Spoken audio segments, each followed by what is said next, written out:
thank you so much for meeting with me and wanting to get feedback on yesterday's lesson with the CAT strategy. I know that it's been about 9 weeks that we have kind of just dived on into this whole strategy and really taken this on, and there are so many great things that are going really well. What is something that you think went well yesterday? Yesterday was kind of like the second or third day that we've been working on paired passages, and so I noticed that my kids were using the strategies that we've been using with the CAT method, but kind of adding on with the comparison of, well, not comparison, but the looking at the two texts and being able to identify what their text structures are individually, and then use that to leverage with the questions, which has been really helpful for me and for them as well. And for their learning. Oh my gosh, I love the way you said that just now. So what we're going to talk about in the feedback is I'm just going to talk to you about like all the amazing things that I did see yesterday, and then just a plan for just some little minor tweaks and adjustments that we can make that just to take that learning to the next level, and then just minor things, and then next steps on how we want to implement those things. So one thing yesterday that was very evident was whenever we were trying to decide the text structures for each passage, the way you modeled and lended your thinking for them and how you thought through that process like out loud was beautiful. And you could literally watch the kids like really just engaged and really trying to understand like your thinking, and how that was helping them understand it for the next, because then when they read the second passage, they were able, when you came by, you're like, I'm going to come by and check to see. It's almost like your thinking became their thinking, which I know you do when you do the CAT method, but by giving that, all kids were able to identify the correct structure, which you were checking, but like they all got it. Like no one got it wrong. And even when they would respond back to me, they were walking me through their thinking process, which was nice, because then they were modeling after what I just did, and they picked it up and ran with it, which was great. Which was so good. Oh my gosh. So then I noticed that after they kind of had identified both, when they were making the matrix and they had identified both structures on both sides, I noticed that you then realized like you were going to pull to the table to you to provide that differentiated instruction for those that needed a little more hands-on melting, and then those that who were able to do it independently, you let them do that. So that's also differentiating right then and there, and recognizing who needs what in the moment, and so that's also like really helpful for them as they're learning, and then as we get so close to STAR. Yes, absolutely. So speaking of that, this close to STAR, like what are some things that we could do to kind of, because I know yesterday you read out loud to the whole class, so like what are some things that like you think you could do so that they're reading it on their own? So because this is still like in the beginning stages with the paired passages, I definitely wanted to show them, like what it would sound like reading it out loud with both.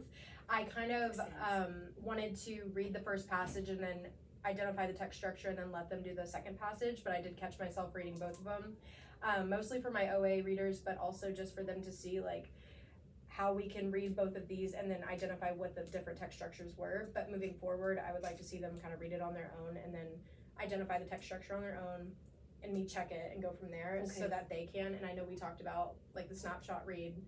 Yes, and that they snap and read.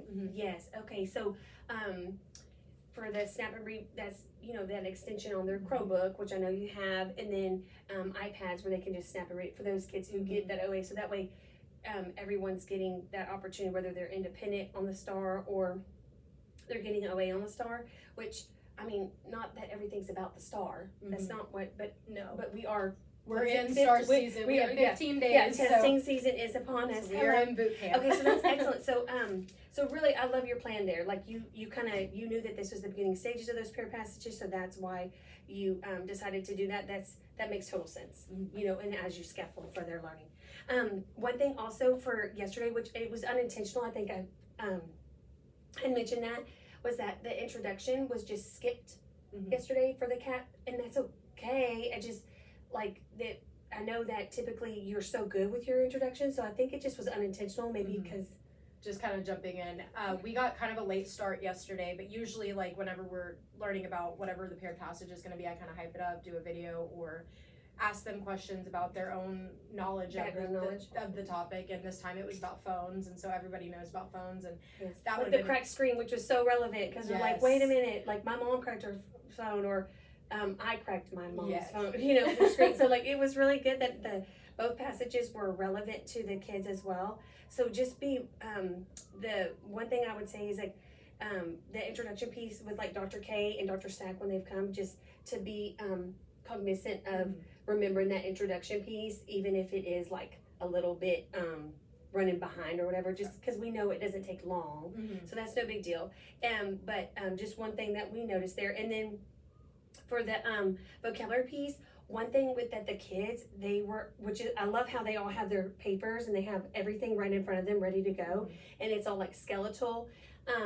Some of the kids, when you were reading the passage and like you were ready for them to read along with you, they were concerned about the vocab on the board, like copying what the definitions and all that. And so it took me back to when Dr. Stapp came with when we were all in your room that day, and how she said like, we're just gonna like touch on it and then have them repeat it. We go over the antonym, synonym, the definition, and then the Spanish word, if we want to, and then like just that's it. Like instead of them having to like write it. Okay. So how does that like feel? Because I know it's a little bit different because that form is so good, but also like they are writing in other ways. So for me, what I've done with the definitions is having them not only like hear the word, but to write it out. Like I know for me, being able to have to actually write it out and read it then is good for me to be able to process what that definition is. Yes. I've noticed when I've had it just printed out with all of the definitions and on like that. They're not banking it. They're not banking what it means in the story, and they're not thinking to go back, but when they write it themselves, they are cognizant of knowing that they need to go back and reread. Okay, I know that snooze means to sleep longer than normal, right? Or to snooze your alarm, to stop your alarm. Okay. You know? Yeah. So I can see what like it's kind of like, well, if I do it this way, I notice this, but if I do it this way, I'm noticing this. So then like, what are some things that we could do that would kind of where like to ensure that the ones who when like it is time to read, like because you told them I'm going to give you an opportunity to finish this vocab later, but like the pleaser in them, they wanted to do it right then, and they were missing the whole passage. So like, what are some things that we could do to like ensure that when it's time for the passage, it's time for the passage? So maybe we could make the definition skeletal to where it's like blanks, just filling in like random like different words versus having to write the entire sentence. It's more so just like one or two words here or there. That way they're able to kind of pick it up and run with it. That way we're not wasting too much time, waiting for our slower writers, which is fine. I understand. I was that way, but just making sure that we're keeping a good pace for the method itself, but also letting those students be able to retain what they're writing. Right. I think that could be beneficial. I could have it already printed out and just have them write the synonym and antonym with it.